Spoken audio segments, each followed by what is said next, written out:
Hi Aquarius, welcome to Higher Source Tarot for a tarot reading for all Aquarius, Sun, Moon, Rising, and Venus. Thanks to all of you for all the support.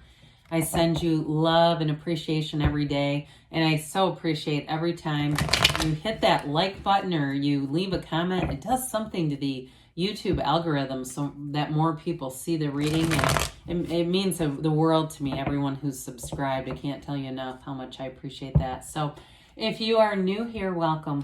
I post new readings on Friday, then again on Monday. So if a reading doesn't resonate, come back in a couple of days. You can watch a new reading. Fridays are always a general reading. Mondays are something different every week, so it could be a more detailed Celtic cross reading or a law of attraction tarot card reading or love reading.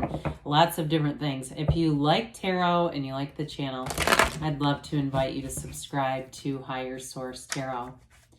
All right, what advice do you have for Aquarius? Sun, Moon, Rising, and Venus. What does Aquarius need to know, please, for the best and highest good of all concerned with Aquarius? Messages for Aquarius, please. All right, so we'll start here with the tarot, and then we'll have the angel answers. Now, I have to point this out. I don't normally get the shadow cards, but you're represented, so we're going to take off the shadow just because you were right on the bottom facing up. All right, you got the Sun, the Seven of Pentacles, the Four of Swords, and the Fool. You've got the Ten of Swords, the Six of Cups, the Seven of Swords, and the King of Cups. So we've got three major arcana. We pulled Aquarius here because I just can't ignore you and your own energy looking up at us. I feel like you have a recovery here. Something, if you were, I get like blindsided, somebody was dishonest or they betrayed you or there was a very abrupt ending to something, especially with that Six of Cups. There's a return to love. There's a return to trust, to really, when we look at this, because we love the star and the sun coming in. Now, the moon is in between these two normally in the deck, but that's okay. When we look at this together, it's time to jump in, okay? It's time to take that leap of faith. You've got wish fulfillment here, a brand new beginning, and it really is, when we get things like the sun and the star together, it's a life without limits. It's a new lease on life, and it feels glorious. So get ready for this. So with your own energy here, the numbers 7 and 8 are important. So maybe into August, end of July into August, and you start to really see some movement forward. This is a card of wish fulfillment. So if it was a job that ended and you've been kind of milling around, I see that pondering energy of the Seven of Pentacles and just kind of saying, well, I'm not quite sure, but I'm going to just keep putting one foot in front of the other. It's turning into a whole lot more than that. This is a great card for career, and it's really telling you that what you want is here. Now, it is a card too, though. We have to be mindful of the source energy. It's a renewal. So it's self-care. It's taking great care of that mind, body, spirit. I see somebody doing yoga, that kind of thing where you're really taking good care of yourself, but it's also a card of meditation. And so I feel like there's a release. Anything that was, there was a bit of mistrust left behind, that resonance of just being weary of people or kind of, again, skeptical in some way. We release all of that energy with the star, and it allows you to move forward because you have energy here too of great companionship coming in. So new people that come forward, especially if it is a new job or a new relationship, you're going to meet even more people through those situations. But with the sun, it's high vibrational energy. There is an absolute energetic connection here. So whatever you're being called forward to, whether it's a new job or a new relationship, there's an absolute connection already. It's like you've already set the stage. And we say this a lot in terms of law of attraction energy. What you're getting today is not who you are today. It's who you were. You already put this out there, that vibrational pull. And so we say the pain pushes until the vision pulls, where here is the vision. And so I do feel like with this too, you're going to find that the energy around you just feels lighter. You have more positive interactions with people all the way around. Maybe that neighbor that you've never talked to, you talked to for the first time. You know, those kinds of things when you go, God, they were really nice. I'm surprised. That kind of thing, because your energy is shifted with this. But I also want to tell you too, especially with job, you've got this banner of victory here. This is a card of gains. I mean, it is a card of true happiness, true joy, and it's a new energy. It's a regeneration. You've got renewal and regeneration.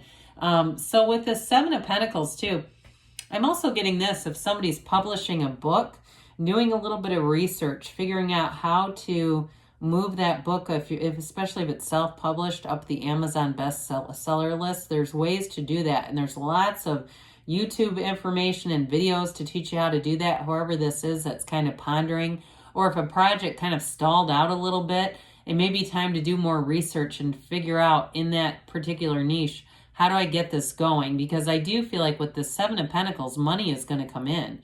It's a wonderful energy, and it's also a card of successful conclusions.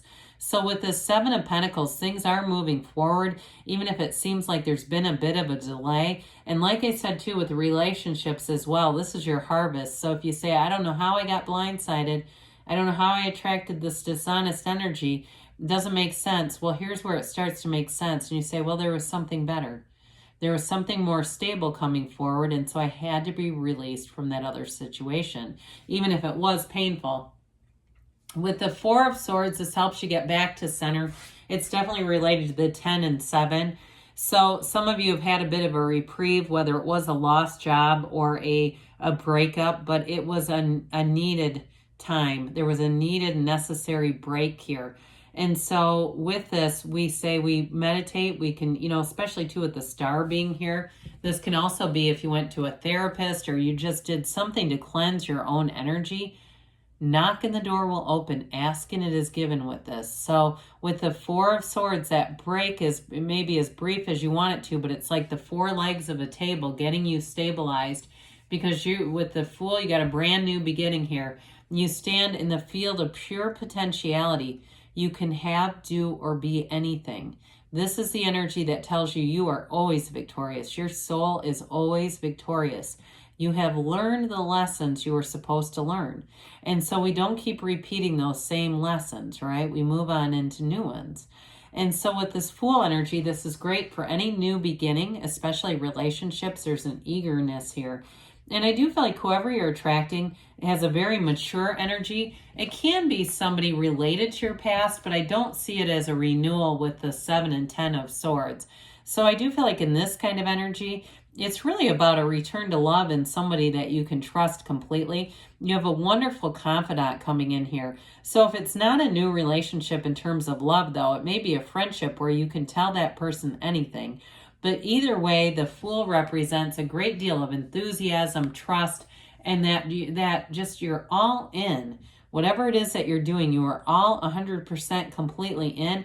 I hear the word rapture, like in a way of having fun, being kind of swept away in the energy, but it's wonderful.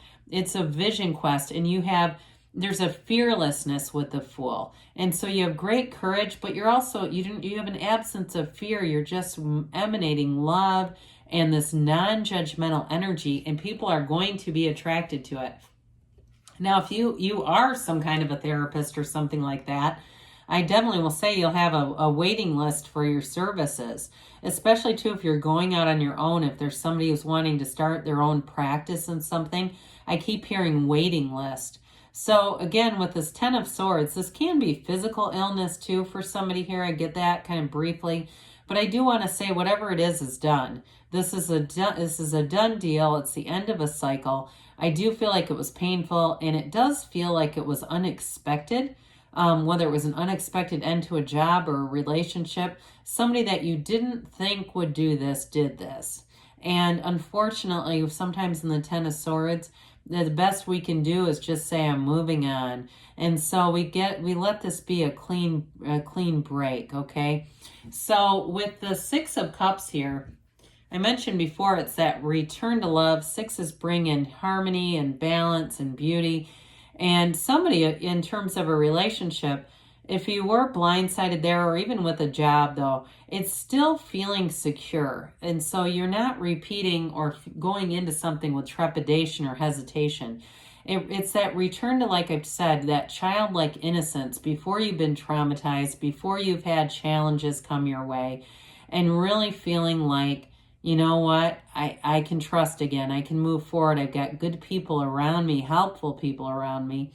And so with the Seven of Swords, I do feel like somebody here there was a bit of a slanderous energy. Again, it's someone who's very impulsive. So in a job too, it may have been something, if it was an ending where, and it may have been too, I'm getting this too, like a mutual, like I need to leave this place because this isn't what I thought it was going to be. But either way with this, it's a difficult energy, but with the sevens, with the proper precautions, it doesn't expand. I just feel like they're telling you that this was more of a teaching moment. It was more of a lesson to be learned and separating from this energy. So we don't want to try to keep this individual or this energy alive in our lives. We don't want to keep trying to, reconcile with this. So with the King of Cups, I mentioned here, kings are masters of the suit. And so the King of Cups is the master of that really great life, the master of love, very mature energy coming in. This is definitely somebody in a relationship who can commit. Somebody who can be very emotionally open and vulnerable, will express their feelings freely. If you've already been in a relationship and there's been some stress on it because of a work situation, I do feel like, again, there's this renewal energy. So the commitment is real, the love is there, and it's that return. But I also want to say, too, this is a card of self-development. So we mentioned the mind, body, spirit connection and really investing in yourself, Aquarius. So let's see here what the angels have to say for you. For Aquarius, please. Messages for Aquarius. What advice does Aquarius need?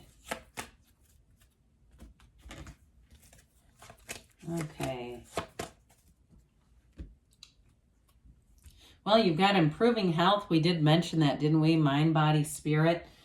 And you've got peaceful resolution, which is clear to see with the cards. Whatever little bit of conflict, it really is about moving forward from that. Meditation brings answers, so pay attention to those intuitive hits. And they say not at the right time. So if there was some thought about reaching out to this individual or something, there may be more about just moving forward with new stuff because they give you a yes. So good things are on the way for you, Aquarius. I love you, and I'll be back again soon.